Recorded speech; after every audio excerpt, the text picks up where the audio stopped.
Hello everybody, I'm Abasud and welcome to my course on communication and network security. So we are talking about the network security component. So an important part of our communication and network security is to ensure that we have network security components, the pieces that make up our now network security is a combination of both technology and management. We have uh, we have to have the right device once can provide secure and reliable, but those devices need to be correctly configured and the meaning and means the management or software skills aside of a security program.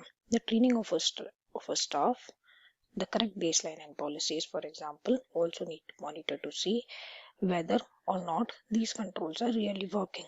Is the technology working in the way that was expected? And we do things like vulnerability assessment and penetration testing so we can prove and find if there are any vulnerability in the system. It's important that we choose good vendors, a vendor that can provide the product as well as ongoing support, that we choose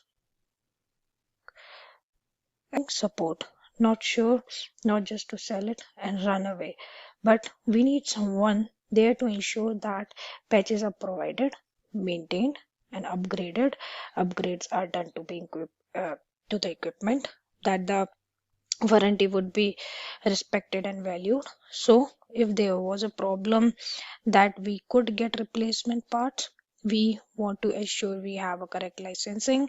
The idea that some things may be open source, other things may be proprietary, we want to make sure that we have purchased the right number of licenses and for the right type of operation, whether or not we are academic or commercial or government, so that we have not violated any vendor requirements. Then for the end user license agreement, but we also have the problem here that the initial purchase of a product might have been low, but ongoing support could be expensive, and the replacement parts, the ongoing suppliers, the current actual training, and so that where the price might really be a problem.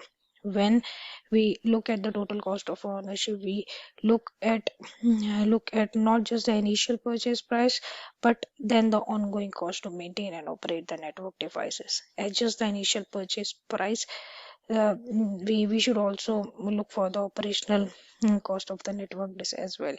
We want to make sure that our staff is adequately trained. That means not just the initial staff, but in case as the staff rotates and moves, that we ensure new staff is also getting the training and knows how to use this product well. The one thing we have to look at with all of this, of course, is many companies have purchased the product but they don't even know about. They were bought by previous people that worked in the department, and there's no one that maintains or is able to correctly maintain that product or even know that it's in operation. We want to make sure that when we purchase a product from a vendor, that we check to see whether or not the vendor has remote access or needed remote access. Is that an open door into the system? Are are these trap doors or maintenance hooks that are built into a product we purchase that could be misused or present a point of vulnerability as well? We want to make sure that we have dealt with problem of default accounts and password. These are questions we have to ask before it could will be the vendor will not provide that information unless we ask them specially. Do you have a default account or a password that could allow administrative level access to the device? If we enable remote access so you can maintain and get access to it, how do we control the access that it cannot be used by someone else? We also need to ensure that our network has the correct infrastructure to keep it secure as well. It requires power to our various router, for example switches. We need to make sure that we have put in, we can say here, clean study power as well as good physical security of our equipment, the cabling, wiring closets, and so on.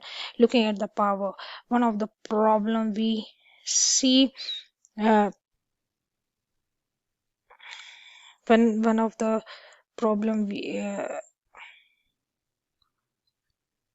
equipment that has been properly grounded, so so also could be a problem. We have even seen an organization that might have duplicate network path, but on the same power supply or on the same back plan where they still have a single point of failure. We need to look beneath the surface to see whether or not we have any of those vulnerabilities. Is there a common single point of failure to our network equipment and system?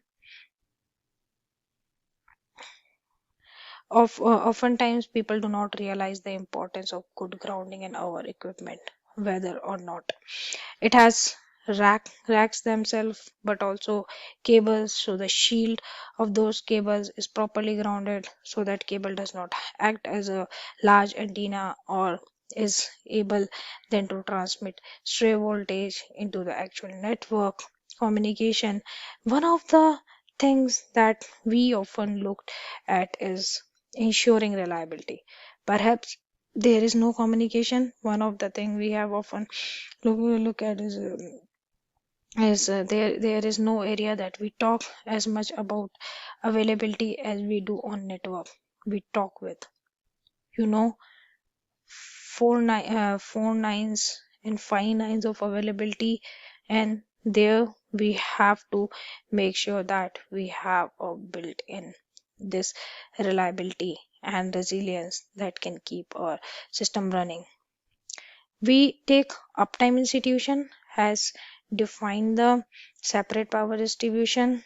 So if one power distribution channel went down, it's still able to continue operation. Whereas if we took tier 3, we would have duplication. If one goes down, we could fail over to the other. So we are going to have a memory shortage. But the whole idea here, we don't need to spend money on tier 5 if tier 1, 2, and 3 was good enough. We need to understand what the business requirements are, so we support those appropriately. When it comes to uninterrupted power supply, a UPS system, one of the things we could see in that UPS was put in years ago. It's now beyond us, our capacity to run all the equipments that we are connected to it. We have to check capacity, we have to test it, make sure it's working reliably, and they deteriorate over time, especially more often they get used. I was working in one of the countries that had very unreliable power, and average lifespan of a UPS is approximately 3 years. It took such a lot of use that after 3 years it already had deteriorated the point of not being reliable anymore. We usually have backup generators as well, so we had the power backup that will come on after more extended power outage, longer than mm, uh, longer than the UPS could just maintain things going, but generator also need to be physically protected. Do we put them into some type of houses? Do we ensure that fuel supplies are logged and make sure that there are physical protection from any type of malicious or even weather related problem? We need to test these monthly. We don't want to have a situation where hospital who has a power generator but it got swamped out because of the storm surge, but they had a second one, and the second one came on, but the problem was it has never been connected to the grid of a hospital, and they ended up the hospital actually completing some surgeries using flashlights. The whole point, of course, is that when we test, we need to test with load. We need to see if there's any problem, because it's no good to have an expensive piece of equipment that cannot be counted on the day of crisis.